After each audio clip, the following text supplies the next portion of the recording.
বন্ধুরা, আজ আমার শ্রী শ্রী ভাগবত গীতার ৭১ অধ্যায়ের ১৪তম দিন আমি পড়ছি, আপনারা শুনুন। বৈদিক শাস্ত্রে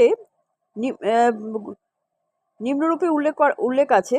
শাস্ত্রে নিম্নরূপ উল্লেখ আছে: সচ্চিদানন্দ রূপায় কৃষ্ণায় কৃষ্টকারিণে নমো বেদান্ত বেদায় গুরবে বুদ্ধি সাক্ষিণে।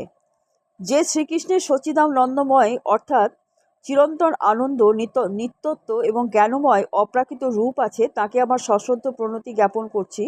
আমি তাকে শ্রদ্ধা জ্ঞাপন করছি, কারণ তাকে জানার অর্থ সমগ্র বেদকে জানা, এবং সেই কারণেই তিনি হলেন পরম গুরু।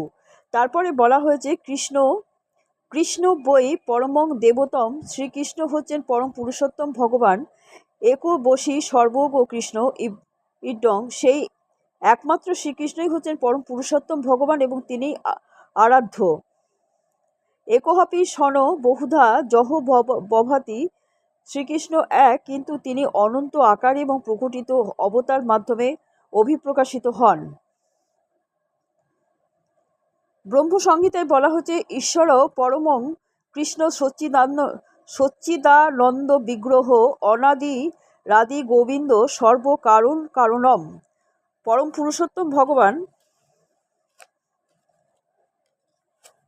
পুরুষোত্তম ভগবান হচ্ছেন শ্রীকৃষ্ণ, এবং তার চিরন্তন আনন্দ, নিত্যত্ব এবং জ্ঞানময় সচ্চিদানন্দ স্বরূপ রূপ আছে। তার কোনো আদি নেই, কারণ তিনি সব কিছুরই উৎস। তিনি সকল কারণের কারণ। অন্যত্র বলা হয়েছে যত্রাবতীর্ণ কৃষ্ণাক্ষ পরম ব্রহ্ম নরাকৃতি। সেই পরম তত্ত্ব হচ্ছে সবিশেষ পুরুষ এবং তার নাম শ্রীকৃষ্ণ, এবং তিনি মাঝে মাঝে জগতে অবতরণ করেন। তেমনি শ্রীমদ্ ভাগবতে পরম পুরুষোত্তম ভগবানের সমস্ত অবতারের বর্ণনা করা হয়েছে। সেই তালিকায় শ্রীকৃষ্ণের নামও আছে, কিন্তু তারপর সেখানে বলা হয়েছে যে শ্রীকৃষ্ণ ভগবানের অবতার নন, তিনি হচ্ছেন স্বয়ং পরম পুরুষোত্তম ভগবান।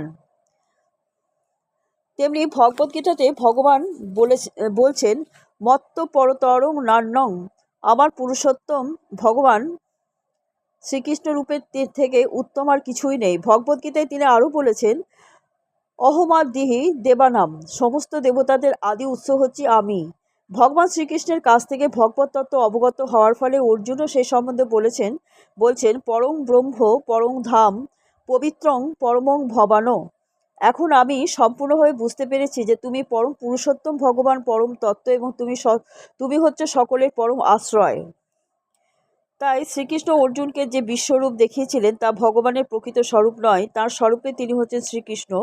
সহস্র সহস্র হস্ত এবং পদ বিশিষ্ট তার যে বিশ্বরূপ, তা কেবল তাদেরকেই আকৃষ্ট করবার জন্য যাদের ভগবানের প্রতি ভক্তি নেই, প্রেম নেই। তা ভগবানের প্রকৃত স্বরূপ নয়।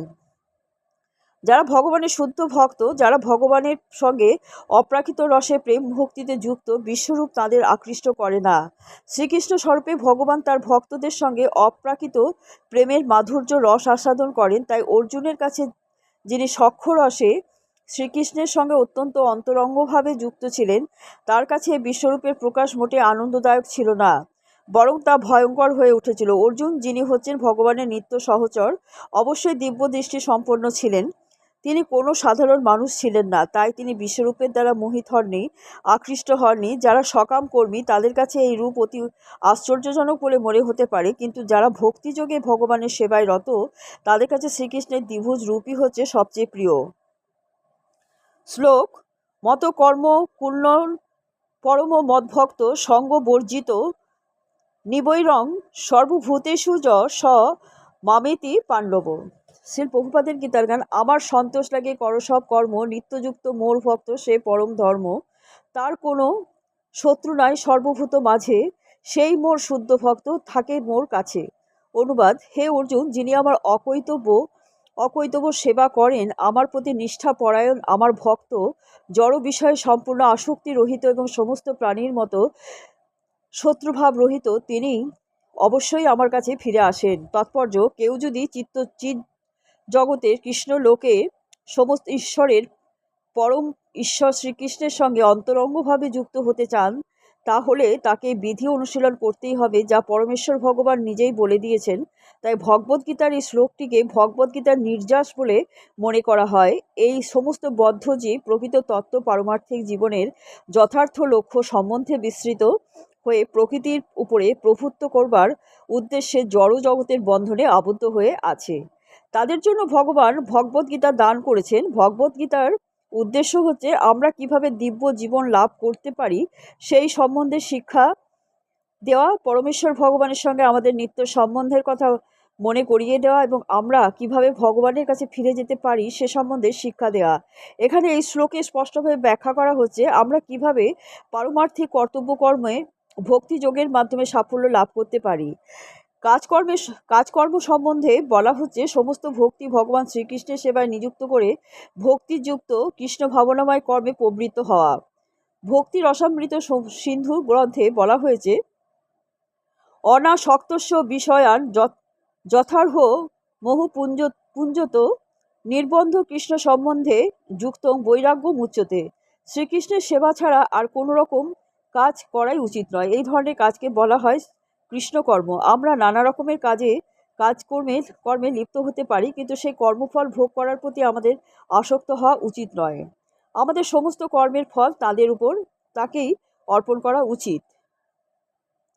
যেমন কেউ ব্যবসায়ে লিপ্ত থাকতে পারে, কিন্তু তিনি যদি শ্রীকৃষ্ণের জন্য করেন তাহলে তা কৃষ্ণ ভাবনাময় কর্মে রূপান্তরিত হয়। শ্রীকৃষ্ণ যদি সেই ব্যবসায়ের মালিক হন তাহলে সেই ব্যবসায় সমস্ত লাভের ভোক্তা হচ্ছেন শ্রীকৃষ্ণ। কোনো ব্যবসায়ীর যদি লক্ষ টাকা থাকে এবং তিনি যদি তা শ্রীকৃষ্ণকে দান করতে চান তাহলে তিনি তা করতে পারেন। এটাই হচ্ছে শ্রীকৃষ্ণের জন্য কর্ম বা কৃষ্ণকর্ম। নিজের ইন্দ্রিয় তৃপ্তির জন্য বড় বড় প্রাসাদ তৈরি না করে তাঁরা শ্রীকৃষ্ণের জন্য সুন্দর একটি মন্দির তৈরি করতে পারেন। বন্ধুরা, আজকে এই পর্যন্ত। আগামীকাল আপনাদের আবার পড়ে শোনাবো।